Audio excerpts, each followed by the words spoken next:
बिस्मिल्लाहिर्रहमानिर्रहीम रब्बी इश्रह ली सदरी व यस्सिर ली अमरी वाहलुल उक़दतम मिन लिसानी यफ़क़हू क़ौली सल्लल्लाहु अला सय्यिदिना मुहम्मदिन व आलिहि व सहाबिहि वसल्लम। अस्सलामु अलैकुम students and hi viewers, welcome to IT knowledge seeker YouTube channel. Dear student, आज के लेक्चर में हम सिलेक्शन स्ट्रक्चर में स्विच स्टेटमेंट को स्टडी करेंगे। लेक्चर स्टार्ट करने से पहले अगर अभी तक आपने हमारे चैनल को सब्सक्राइब नहीं किया, चैनल को सब्सक्राइब कर लें और बेल आइकन को दबा दें ताकि हर नए आने वाली वीडियो का आपको नोटिफिकेशन मिल सके। चलिए लेक्चर को स्टार्ट करते हैं। Switch statement is multiple selection structure used to select a block और statement to execute among multiple options. अगर हमारे पास मल्टीपल ब्लॉक्स हैं या मल्टीपल स्टेटमेंट्स हैं, उनमें से किसी हम एक ब्लॉक या एक स्टेटमेंट को एग्जीक्यूट करवाना चाहते हैं तो उसके लिए हम स्विच स्ट्रक्चर को यूज करते हैं, स्विच स्टेटमेंट को। It is alternate for if else if statement. It provide an easy way to execute different parts of code based on the value of the expression. Syntax: switch keyword followed by expression, parenthesis close, curly braces, case constant 1, code block break, statement terminator, case constant 2, colon, code block break, statement terminator and so on default. Switch keyword followed by parenthesis, ये जो expression है यहाँ पे normally हम कोई integer variable या character variable लेंगे। अगर कोई एक्सप्रेशन है तो उसका रिजल्ट या तो इंटीजर या करेक्टर होना चाहिए एट दी एंड, और यहाँ पे हम इंटीजर कांस्टेंट या करेक्टर कांस्टेंट देंगे केस के अंदर। तो switch expression is evaluated once. ये जो स्विच के अंदर एक्सप्रेशन है इसने एक ही दफा इवैल्यूएट होना है, और उसके बाद जब ये कंट्रोल ब्लॉक के अंदर आ जाएगा तो जो एक्सप्रेशन की वैल्यू है वो हर कांस्टेंट के साथ कंपेयर होगी। The value of the expression is compared with the value of each case. If there is match, the associated block of code is executed. अब जिस केस की वैल्यू एक्सप्रेशन की वैल्यू के साथ मैच कर जाएगी वो वाला ब्लॉक एग्जीक्यूट हो जाएगा। Switch case only work with int and चार, यानी यहाँ पे जो हमने केस के अंदर वैल्यू देनी है यहाँ पे हम सिर्फ इंटीजर वेरिएबल दे सकते हैं, इंटीजर वैल्यू दे सकते हैं या करेक्टर वैल्यू दे सकते हैं। कांस्टेंट जो है हम यानी फ्लोटिंग वैल्यू नहीं यहाँ पे यूज कर सकते केस के अंदर। तो इसकी एक एग्जांपल देखते हैं। Write a program that input a day number and print corresponding day. तो हम आईडी को ओपन करते हैं और उसमें प्रोग्राम बनाकर देखते हैं। ये हमने आईडी ओपन कर लिए, न्यू सोर्स फाइल। यहाँ पे सबसे पहले हम हेडर फाइल को इंक्लूड करेंगे, आईओस्ट्रीम, क्योंकि हमने सी आउट और सी इन ऑब्जेक्ट को यूज करना है अपने प्रोग्राम में आउटपुट और इनपुट के लिए। एसटीडी नेमस्पेस को यूज करेंगे कि जितनी भी स्टैंडर्ड ऑब्जेक्ट्स हैं वो तमाम के तमाम जो हैं एसटीडी नेम स्पेस से बिलोंग करते हैं, इसलिए इसको हम यूज़ करेंगे। मेन फंक्शन प्रोग्राम की एग्जीक्यूशन के लिए हमें रिक्वायर्ड होता है कि प्रोग्राम की एग्जीक्यूशन स्टार्ट और एंड जो है वो मेन फंक्शन पर ही होती है। अब हम एक वेरिएबल डिक्लेयर कर लेंगे इंट डे, इसमें हम डे नंबर यूजर से इनपुट लेंगे। आउटपुट स्टेटमेंट यूजर को एक मैसेज देंगे, enter the day number.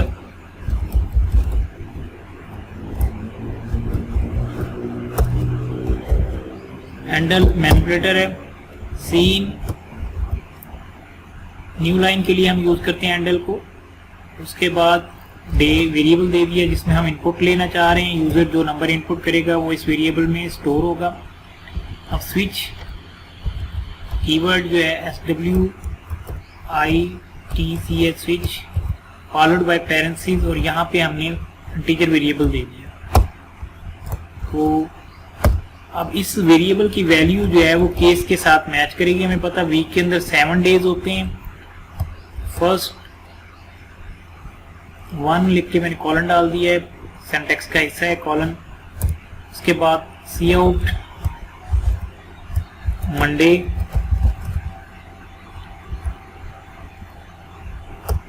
Statement terminator, break.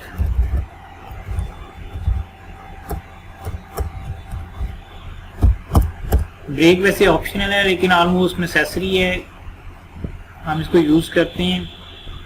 तो इसको ये भी डिस्कस करूंगा, अगर ब्रेक नहीं लगाएंगे तो फिर क्या होगा। केस 2 सी आउट ट्यूसडे,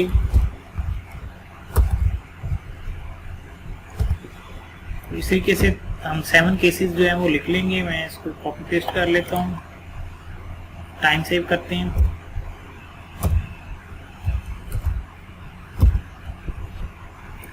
जितने भी आपके केस बनते हैं आप उस हिसाब से केस लिखेंगे।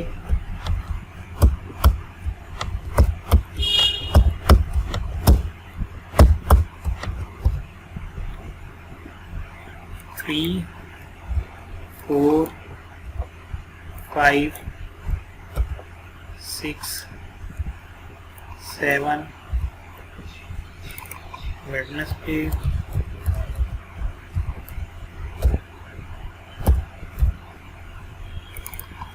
थर्सडे, फ्राइडे, सैटरडे,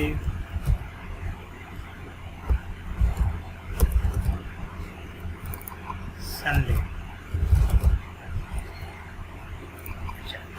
अब ये भी तो पॉसिबिलिटी है कि यूज़र जो है वो 7 जो डेज हैं उसके लिहाज से नंबर के बजाय वो कोई नंबर जो ऐसा दे देता है जो 1 to 7 नहीं है, यानी कि वो 9 दे देता है या 0 दे देता है या नेगेटिव वैल्यू पे दे देता है। तो उस सूरत में हमें यूज़र को एक मैसेज देना चाहिए। अगर कोई भी केस मैच नहीं करेगा तो उस सूरत में जो है हमारा डिफ़ॉल्ट केस रन होगा। तो डिफ़ॉल्ट केस में हम मैसेज दे देते हैं कि यूज़र ने जो है रॉन्ग डे नंबर, जो यूजर ने डे नंबर एंटर किया है वो रॉन्ग है। अगर 1 to 7 होता तो डेफिनेटली कोई ना कोई केस मैच कर जाता और उसके कॉरस्पॉन्डिंग जो वैल्यू है वो प्रिंट हो जाती। तो अब इसको हम रन करके देख लेते हैं। पहले हम इसको सेव कर लेते हैं, स्विच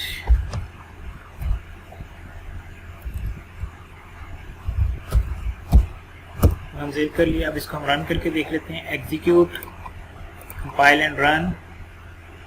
लाइक मैंने 3 एंटर किए, तो अब जब 3 ये वैल्यू डे में जाएगी उसके बाद ये केस 1 की वैल्यू के साथ कंपेयर होगी।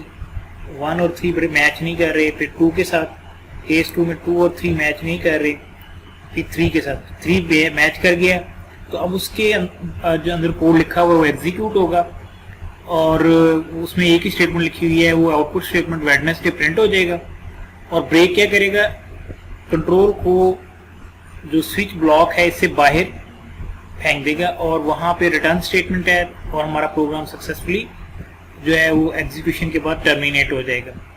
तो इंटर करता हूँ, जैसे ही मैं इंटर किया देखिए वेडनेसडे प्रिंट हो गया और हमारा प्रोग्राम भी टर्मिनेट हो गया। अब अगर फॉर एग्जाम्पल यहाँ पे इस प्रोग्राम को हम दोबारा रन करते हैं और मैं कोई इनवैलिड वैल्यू देता हूँ तो उस सूरत में ये केस 1 से 7 तक कोई भी वैल्यू मैच नहीं करनी थी, तो हमारा डिफॉल्ट केस रन होना था। इसको रन करके देख लेते हैं। लाइक अब मैं 8 दे देता हूँ। अब ये हमारे पास केस है ही नहीं है, तो ये किसी केस के साथ मैच नहीं किया और डिफॉल्ट केस हमारा रन हुआ है रॉन्ग डे नंबर। जैसे एल्स के अंदर यानी कि एल्स पोर्शन होता था कि अगर इफ स्टेटमेंट की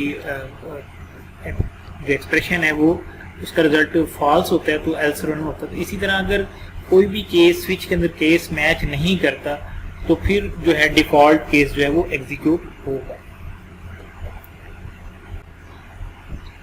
मिलते हैं नेक्स्ट लेक्चर में। आज के लिए इतना ही। अल्लाह हाफिज़।